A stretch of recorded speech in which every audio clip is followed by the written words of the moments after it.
infancia y las gracias por hacer clic en este vídeo en el que voy a hablar de las necesidades en la infancia. Bien, antes de empezar quiero explicar los tres cerebros que tenemos porque voy a explicar las necesidades en base a las diferentes partes de nuestro cerebro. Bien, hay una teoría que es la teoría de los tres cerebros que nos dice que la parte que vemos, ¿no? Cuando vemos un cerebro y vemos todas esas arruguitas, ¿no? que hace, eso es el neocórtex. Es la parte del cerebro encargada de la parte más racional de los pensamientos, nuestros razonamientos. Por debajo está el cerebro límbico, que tiene que ver con nuestras emociones, y debajo, y ya más pequeño, está el cerebro reptiliano, que tiene que ver con nuestros impulsos y nuestros instintos más primitivos. Bien, entonces voy a empezar por este cerebro. ¿Por qué? Porque cuando nacemos, la parte del cerebro que está más activada es esta. Es la más primitiva. Se llama reptiliano porque es el cerebro que tenemos en común con los reptiles. Si fijáis, un reptil es capaz de tener reflejos rapidísimos para sobrevivir, para alimentarse. Nacen sabiendo hacer esas estrategias de supervivencia. Y esas son las necesidades que tienen nuestros bebés nada más nacer y que seguimos teniendo a lo largo de toda la vida, que son las necesidades de alimento, abrigo, afecto, y movimiento, higiene y descanso. Si una de esas necesidades no está cubierta, ese ser, ese cachorro, ese bebé, tiene peligro de muerte. Entonces su instinto de supervivencia hace que reclame, cada vez que una de esas necesidades no está cubierta, las reclama con el lloro, con el llanto, etc. Quiero hacer hincapié en que una de las necesidades que mencioné es la del afecto, y efectivamente está demostrado que si un bebé se le priva del afecto, el propio cerebro empieza a autobloquearse y a autodestruirse. Esto también se ha visto incluso en delfines, en orcas que están en cautividad, que ellas mismas acaban autodestruyéndose para salir de ese cautiverio, ¿no? Porque claro, están muy limitados, son especies que en la libertad se mueven con manadas de muchísimos ejemplares y no tienen eso y acaban autodestruyéndose por esa privación de libertad. Pues algo parecido ocurre en los cerebros de los humanos cuando no tienen afecto.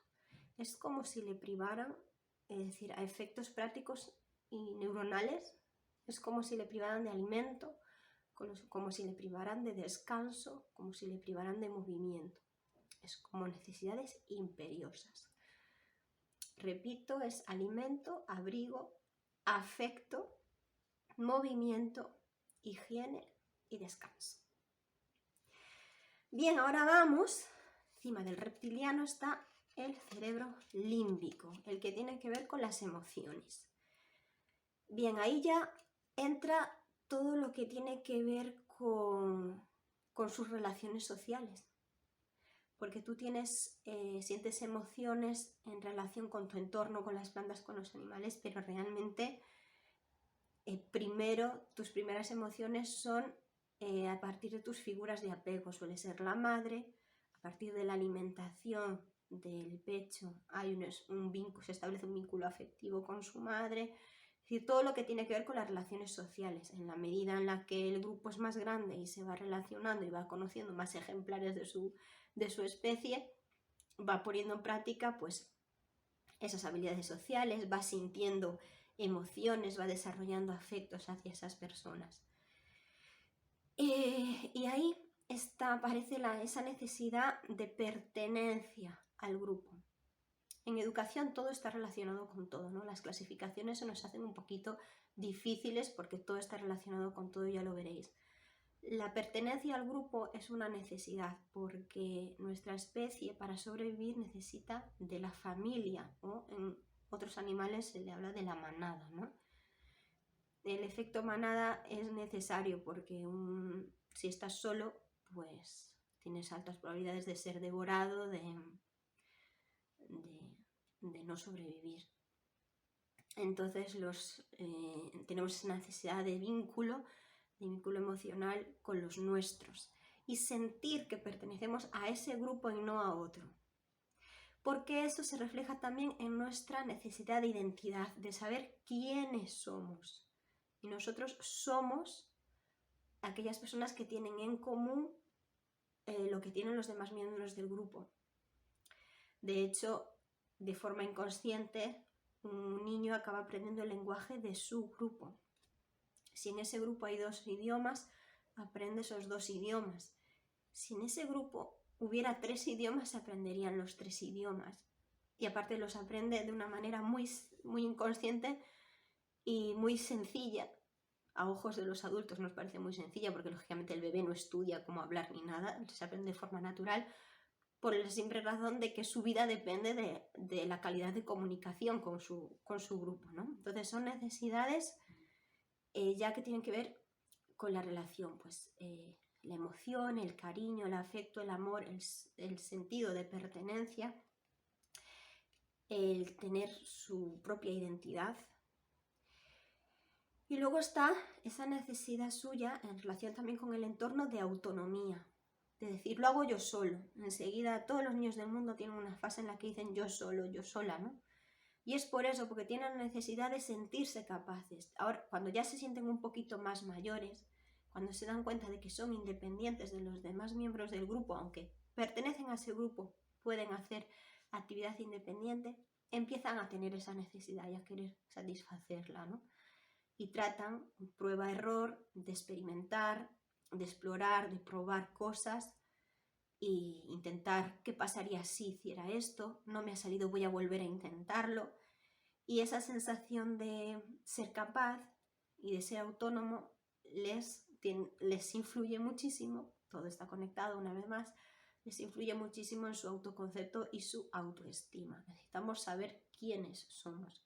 Una persona que ya no sabe quién es puede llegar incluso a autodestruirse. Hay un fenómeno que pasa en los deportistas de élite que dedican su vida desde su infancia y su adolescencia y su etapa adulta al deporte. Y realmente incluso dejan de ver a su familia, dejan de estar en su casa y con sus amigos y hacer sus rutinas por y para el deporte, ¿no? ¿Y qué pasa? Que cuando ya llegan a una edad y ya no pueden dedicarse en ese nivel a ese deporte, muchos entran en crisis de identidad, de decir, ¿quién soy? ¿Quién soy? Si ahora no tengo el deporte, no tengo nada, ¿no? Porque se ha dedicado demasiado, se ha identificado con un deporte, no. Él y el deporte es lo mismo. Si deja de hacer deporte, ¿qué hace? Deja de hacerse a sí mismo, tiene que reencontrarse. Y en este punto de habilidades sociales, de pertenencia al grupo, necesitan ubicarse, de decir, ¿dónde estoy? También para saber a dónde voy. Tú no puedes crear un plan, un recorrido, una ruta, si no sabes dónde estás, ¿no? Entonces, ¿qué te ayuda a saber dónde estoy? ¿Qué puedo hacer aquí? ¿Qué no? Los límites. Imagínate que una persona la dejan en el medio de un bosque y tiene que llegar pues, a una vivienda que hay en una zona de ese bosque. Llegará con más facilidad y con menos frustración si hay unas flechas que le indican por dónde ir y otras flechas por donde le indican por dónde no ir. Entonces, ¿qué va a ser más sencillo? ¿Que estén esas flechas o que no estén y tenga que dar vueltas? Por momentos dará vueltas en círculo, por otros momentos se desesperará, se frustrará, se encontrará mal consigo mismo, se rebelará contra el entorno, se enfadará con el propio bosque. Entonces, en la vida es un poquito así.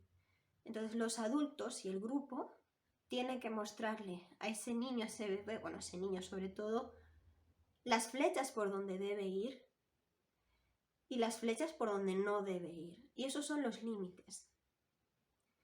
Por ejemplo, si 2 niños de la tribu, de esa familia, uno le pega a otro, agrede a otro, hay que mostrarles que por ahí no se puede ir.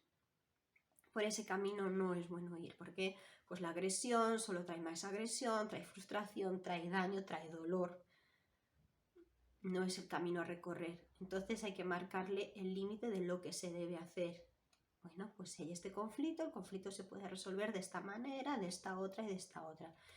Y entonces los niños, las niñas agradecen muchísimo que les digas qué hacer, porque es la manera en la que ellos ven el camino y la que no se sienten perdidos.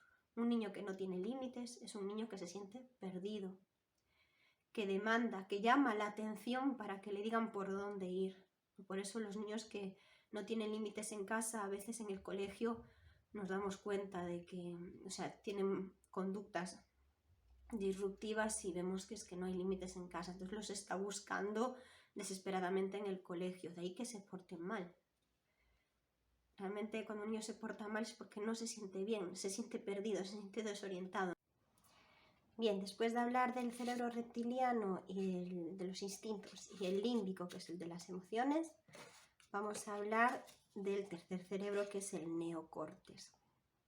Es el que ocupa más espacio dentro del cráneo y es el que se dedica al raciocinio y al pensamiento.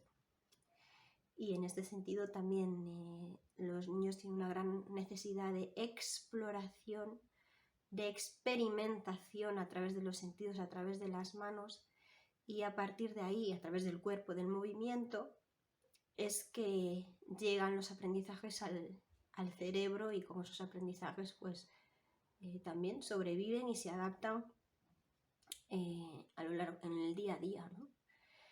Y bueno, ya ahí hablamos de diferentes tipos de inteligencia, de dificultades de aprendizajes o al contrario talentos en diferentes áreas. Ya tiene que ver pues desarrollo de lenguaje, ¿no? Hasta qué punto son capaces de pulir su lenguaje, incluso el aprendizaje de la lectura, de la escritura, lo mismo con el pensamiento lógico matemático, el musical, todo lo que tenga que ver con el artístico, la conexión con la naturaleza. Está todo muy relacionado con con los instintos, con las emociones y con el pensamiento, pero realmente el neocórtex tiene que ver con la parte quizás más madura, más evolucionada, ¿no? La parte más calculadora, más desarrollada, y eso todo está en expansión. Es como que los instintos nos vienen de serie, las emociones también se trabajan y hay una gestión de las emociones, pero con el pensamiento, con la autoevaluación, con la reflexión, es que llegamos a expandirnos más, a desarrollarnos más a nivel personal, ¿no? Y esto toda la vida, ¿no? Se va desarrollando, aunque luego hay fases de retroceso en la evolución, ¿no? Con la vejez, con la edad, se va perdiendo cualidades físicas y también cualidades de pensamiento y motrices de todo tipo, ¿no? Pero realmente el aprendizaje es de por vida. Entonces, dos cosas que también son necesarias para el desarrollo de todas las necesidades que hemos dicho, pues es el entorno seguro, que haya un espacio, unos materiales y unos humanos de grupo que le den seguridad al niño o a la niña para poder desarrollar desde la calma y la tranquilidad todas las necesidades que hemos hablado. Y además del entorno seguro, la posibilidad del juego, porque el juego es el canal, es el medio por el cual llegan a todos estos tipos de aprendizajes, a la práctica de diferentes emociones, a la práctica de habilidades sociales, por ejemplo, con el juego simbólico de jugar a las mamás y a las papás, ponen en práctica diferentes vínculos, diferentes roles, trabajan el neocórtex, pero trabajan también con el cerebro límbico. Todo está conectado en educación, pero para que sea posible tiene que haber un entorno seguro, y seguro es desde el punto de vista logístico y que no sea un lugar peligroso, y también seguro a nivel afectivo, que sepan que pueden contar con los humanos como uno de sus recursos principales, con sus padres, con sus madres, con su familia, con sus profesores, con sus amigos, que sean los recursos más importantes.